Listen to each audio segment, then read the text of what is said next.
अच्छा अच्छा, कुछ लोग होते हैं जिनको कॉन्स्टिपेशन का इशू होता है अपनी रूटीन की वजह से, स्लीपिंग साइकिल की वजह से, और वो रिजल्ट करता है मोस्टली हाई, क्योंकि इरिटेशन भी रहती है और उसकी वजह से हाई ब्लड प्रेशर शुरू हो जाता है।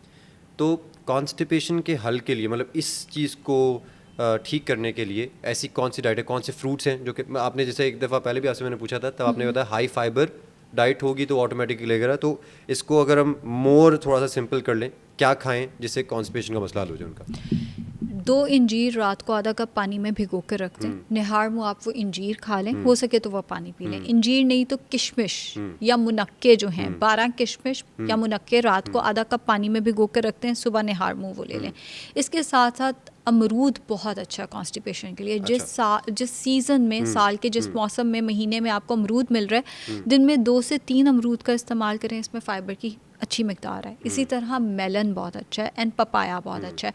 फ्रूट्स तो सारे के सारे फाइबर का अच्छा सोर्स है, लेकिन अगर आपको कॉन्स्टिपेशन का सवेयर मसला है, आपके पास ऑप्शन है फ्रूट्स में, तो आप मेलन को या पपाया को एंड गुआवा को प्रेफर करें। वो अच्छे ऑप्शंस हैं। एक मेजरिंग कप में जितना आता है वो आप एक वक्त में खा लें। इससे ज़्यादा भी खा लेंगे, वेट का मसला नहीं है तो कोई इतना बड़ा मसला नहीं है।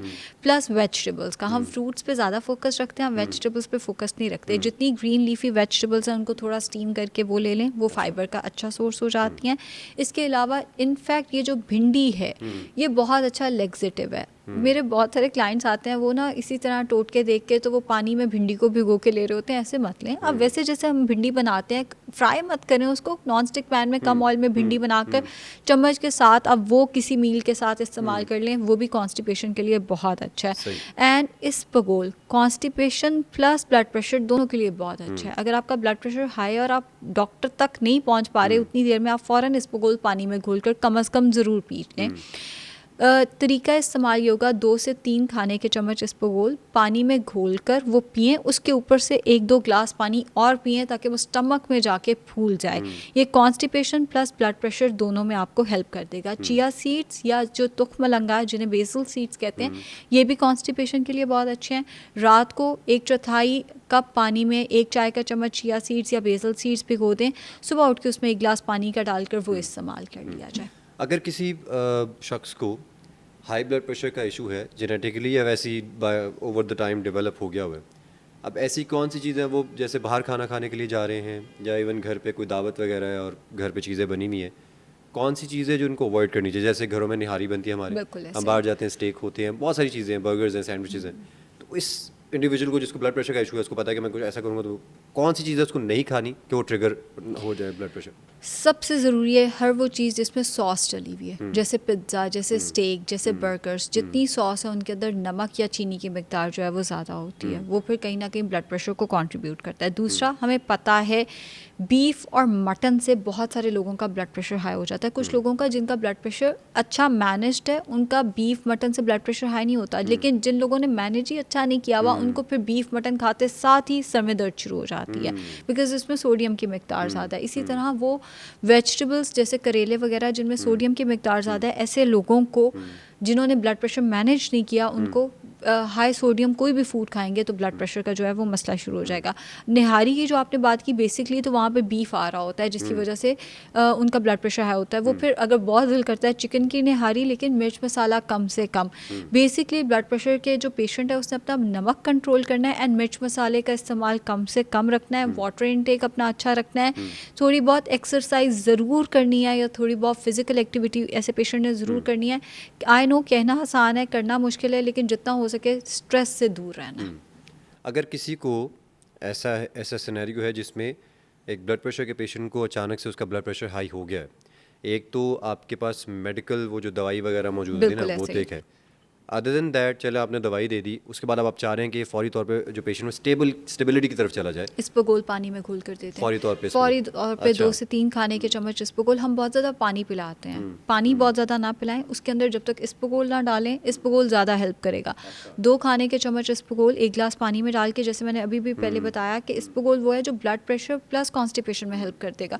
तो पानी में घोल कर पिलाएं, उसके ऊपर से 1 गिलास पानी और पिलाएं, और पेशेंट को दवाई ज़रूर देनी है। अक्सर लोगों को अनफॉर्चुनेटली मैंने देखा है वो ये करते हैं कि दवाई ना देनी पड़े बस, भाई ये नहीं, जो डाइट है ना वो आहिस्ता आहिस्ता असर करती है। अब इसबगोल ने एग्जैक्टली अब इसबगोल ने टाइम तो लेना है ना असर करते हुए। उस सारे में अगर कोई मसला आ जाता है, पेशेंट को स्ट्रोक हो जाता है या कुछ, ये इतना वेट नहीं करना। दवाई इमीडिएट चीज़ है, दवाई को आपने कभी भी छोड़ने की कोशिश नहीं करनी। हाँ, अगर डाइट की बात है फ़ौरन इसबगोल देने पेशेंट को। यूरिक एसिड का बढ़ जाना और ब्लड प्रेशर का हाई या लो होना, क्या ये दोनों आपस में इंटरलिंक्ड हैं, यूरिक एसिड और ब्लड प्रेशर? एज सच नहीं। यूरिक एसिड जैसे मुझे भी है, और ये मैं ओपनली बताती हूँ, मेरे जेनेटिक्स में है यूरिक एसिड एंड, लेकिन मुझे ब्लड प्रेशर मेरा लोअर साइड पे ही रहता है, बचपन से ही लोअर साइड पे रहता है। Uric acid and blood pressure का आपस में कोई ताल्लुक नहीं है अनटिल और अनलेस पेशेंट जो है वो मटन बीफ बहुत ज़्यादा इस्तेमाल कर रहा है। बहुत सारे लोग बड़े फ़ख्र से बताते हैं कि हम लोग जो मर्जी हो जाए, चिकन, ये मरी हुई मुर्गियाँ, ये तो हम इस्तेमाल ही नहीं करते, मछली से हमें स्मेल आती है, हम तो दिन में खाते ही मटन और बीफ हैं।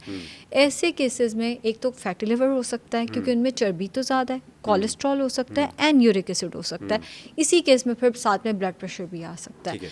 अच्छा। तो डायरेक्टली लाजमी नहीं है कि लिंक्ड हो के जिसको यूरिक एसिड है उसको ब्लड प्रेशर होना है या जिसको ब्लड प्रेशर है उसको यूरिक एसिड होना है, मगर कहीं ना कहीं कोई कॉन्ट्रीब्यूटिंग फैक्टर अगर सेम है तो उस केस में ये हो सकता है। अच्छा, ये भी बताइएगा आयशा जी कि ब्लड प्रेशर की मॉनिटरिंग, मतलब कि कितना ज़्यादा, जैसे आपको अपना ब्लड प्रेशर मॉनिटर करना चाहिए, अगर किसी को ब्लड प्रेशर नहीं भी है मिसाल के तौर पर, उसको जैसे फील होता है, तो एक हेल्दी एक्टिविटी के तौर पर या हेल्दी मॉनिटरिंग के तौर पर कितनी देर बाद हमें ब्लड प्रेशर अपना चेक कर लेना चाहिए? डेली चेक कर लेना चाहिए। डेली चेक करना चाहिए। उठने के कोई 2-3 घंटे बाद ब्लड प्रेशर अपना चेक कर लें। प्लस अगर आपने ब्लड प्रेशर चेक किया उस टाइम आप ठीक थे, लेकिन दिन में किसी भी टाइम आपके सर में दर्द हो रही है या आप नॉर्मल फील नहीं कर रहे, अब हर एक का नॉर्मल फील करना डिफरेंट हो सकता है। जैसे आपके सर में दर्द तो नहीं है लेकिन आपको गुस्सा आ रहा है बहुत ज़्यादा, आप चिड़चिड़ापन बहुत ज़्यादा फील कर रहे हैं, या आपको बहुत ज़्यादा थकावट, आपका बेड से उठने को दिल नहीं कर रहा, तो फ़ौरन अपना ब्लड प्रेशर उस केस में चेक कर लें। या आपको किसी की बात समझ नहीं आ रही, अगला बंदा आपसे बात कर रहा है, आप थोड़े लॉस्ट हैं या जिसे कहते हैं जोन आउट हुए हुए हैं, उस केस में अपना ब्लड प्रेशर चेक कर लें। आइडियल प्रैक्टिस ये है डेली बेसिस पे ब्लड प्रेशर उठने के 2-3 घंटे बाद चेक किया जाए। एंड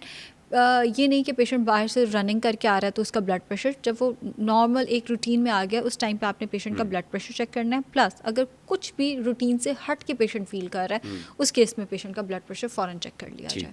अब एक और चीज़ जो ब्लड प्रेशर वाले लोग भी उस चीज़ को तरह पसंद नहीं करते, ज़ाहिर है चाय या कॉफ़ी है, अगर कोई उसका एडिक्ट है, उसको पसंद है, एडिक्ट तो नहीं मैं कहूँगा, अगर उसकी रूटीन में चाय कॉफ़ी शामिल है, उसने पीनी है, तो क्या ब्लड प्रेशर का जो पेशेंट है जिसको हाई ब्लड प्रेशर का इशू है, क्या उसको चाय या कॉफ़ी कंज्यूम करनी चाहिए? कोई हर्ज नहीं है। अच्छा। चाय का ब्लड प्रेशर से बिल्कुल कोई ताल्लुक नहीं है। अच्छा। हाँ, अगर आप बहुत ज़्यादा पत्तियाँ डाल के, जैसे 4-5 चम्मच पत्ती एक कप में डाल कर पियेंगे या इकट्ठे कोई 5-6 कप पी जाएंगे, आपने सुबह से कुछ नहीं खाया हुआ, आप सिर्फ चाय या कैफ़ीन कर रहे हैं, उस केस में ब्लड प्रेशर इससे हाई हो सकता है। लेकिन डायरेक्टली कैफ़ीन का और ब्लड प्रेशर का ऐसा ताल्लुक नहीं है। अच्छा। हाँ, चूँकि कैफ़ीन थोड़ा सा हार्ट रेट बढ़ाती है, तो जिसका ब्लड प्रेशर थोड़ा अनस्टेबल चल रहा है, जैसे आप एक्सरसाइज करने जाते हैं, बहुत सारे ब्लड प्रेशर के पेशेंट को हम प्री वर्कआउट सिर्फ इसलिए रिकमेंड नहीं कर रहे होते कि उसमें जो कैफ़ीन है पेशेंट का हार्ट रेट बहुत बढ़ जाता है उस केस में।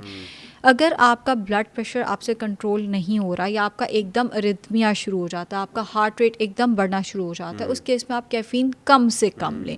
मना तब भी नहीं है, लेकिन एकदम बहुत ज़्यादा कैफ़ीन का इस्तेमाल मत करें। कॉफ़ी अगर आप ले रहे हैं, आधा चाय का चम्मच कॉफ़ी डाल लें, एक दफ़ा आपका ब्लड प्रेशर स्टेबल हो जाता है, फिर आप जैसे मर्जी कॉफ़ी पिएं, फिर आप जैसे मर्जी प्री वर्कआउट लें, फिर आप जैसे मर्जी चाय लें।